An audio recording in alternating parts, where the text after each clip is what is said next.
মিথ্যা হলো সমস্ত ওয়ার্ডস, ভুল প্রমাণিত হলো প্রেডিকশনস, এবং সবকিছু ভুল প্রমাণ করে নিজের ভয়ঙ্কর রূপ সামনে এনে সিনাকে একেবারে ধ্বংস করে হারিয়ে দিয়েছেন ব্রক লেসনার।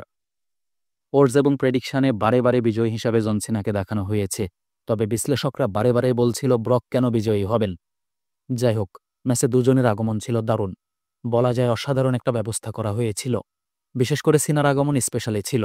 নতুনত্ব হল পল হেইম্যান ব্রকের পক্ষে তার নাম অ্যানাউন্স করেছেন। ম্যাচের শুরু হয়েছে ভয়ঙ্করভাবেই, মানে শুরুতেই ব্রক লেসনার নিজের দানবকে জাগিয়ে তোলেন। তিনি সিনাকে কোনোভাবে টিকতেই দিচ্ছেন না।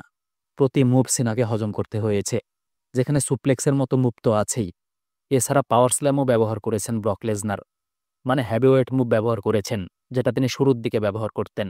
সিনা অনেকবার ফাইট ব্যাক করার চেষ্টা করেছেন, কিন্তু ব্যর্থ। শেষের দিকে কিছু সময়ের জন্য ব্রককে কাবু করতে পেরেছিলেন, আর দুইটা ডাবলে দেন, কিন্তু কাজ হয়নি। মানে ব্রকের শরীর এটাকে যেন বডি মাসাজ হিসাবেই নিয়েছেন।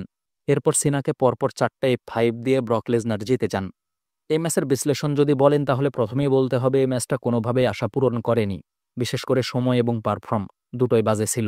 সময় যেটুকু নেওয়া হয়েছে এর মধ্যেই হয়তো ভালো করা যেত, কিন্তু সিনার মাধ্যমে সেই সুযোগও ব্যবহার করা হয়নি। এছাড়া সিনার ফাইনাল রানে এরকম একটা ম্যাচ দেখতে হবে এটা মোটেও আশার নয়। আশা ছিল ম্যাচটি স্কিল বনাম স্ট্রেংথের মধ্যে ভালো একটা ম্যাচ হবে, তবে না, সেটা হয়নি। সবকিছু মিলিয়ে বলতে পারি ম্যাচের চূড়ান্ত বাজেভাবে দিক হলো সিনাকে বাড়ি করা। আর এমন একটা পরিস্থিতিতে সিনাকে এভাবে হারানো কোনোভাবেই মানানসই না। ম্যাচের মধ্যে এবং বাইরে সিনাকে ট্রল করেছেন ব্রক লেসনার, আর ফ্যানদের চোখে পানি ছিল। বিশেষ করে বাচ্চারা তো কান্নাকাটি শুরু করেছে। তবে ম্যাচটা শেষ হয়ে সিনার জন্য যথেষ্ট ছিল না, আর এত মারের পরেও ব্রক লেসনারের মন ভরেনি। ম্যাচ শেষ হওয়ার পরে রেফারিকে F5 দিয়েছেন, আর সিনাকেও দিয়েছেন অতিরিক্ত একটা। এদিকে ম্যাচ শেষ হওয়ার পরে পল হেইম্যান বলেছেন ব্রক লেসনার এখানে কারো মুখে হাসি ফোটানোর জন্য আসেননি, তিনি এসেছেন বাচ্চাদের চোখের পানি ঝরাতে। প্রশ্ন হলো সিনাকে কেন এভাবে হারানো হলো। সিনার প্রতি ইমোশন তৈরি একটা কারণ হতে পারে।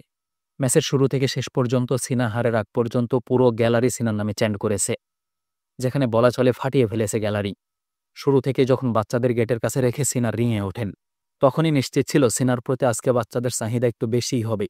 এছাড়া বাকি ফ্যানরাও ভেবেছিল সিনা ম্যাচটা জিতবেন। অনেকে আবার বলেছেন আগে থেকে যা চলছে সেটা যদি এখানেও দেখতে হয় তাহলে টিকিট কেটে দেখার লাভ কি। মানে ব্রক লেসনার গল্পের শুরু থেকে সিনাকে যেভাবে মেরে যাচ্ছেন, এবারও তাই হলো। এ কারণে ফ্যানরা আপসেট। সিনার হারের পরে ফ্যানদের কান্নার সিগন্যাল দেয় সিনার প্রতি তাদের দরদ অনেক বেড়েছে। সময় সংক্ষিপ্ত করে আনা।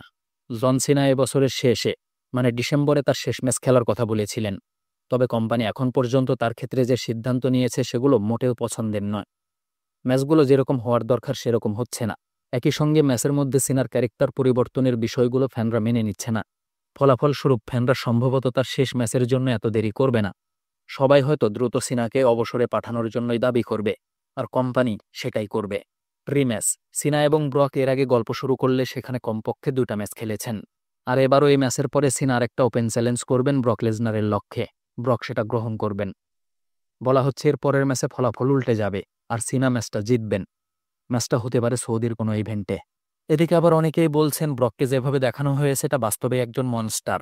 কোম্পানি তাকে এই রূপ দিয়ে সিনাকে হারালেও পরবর্তী হ্যাভিওয়েট নতুন তারকাদের জন্য এটা ভালো হবে, আর তাদের প্রমোটের ক্ষেত্রে ভালো কাজে দেবে, যেটা হতে পারে নতুন ট্যালেন্টদের জন্য খুব ভালো সিদ্ধান্ত।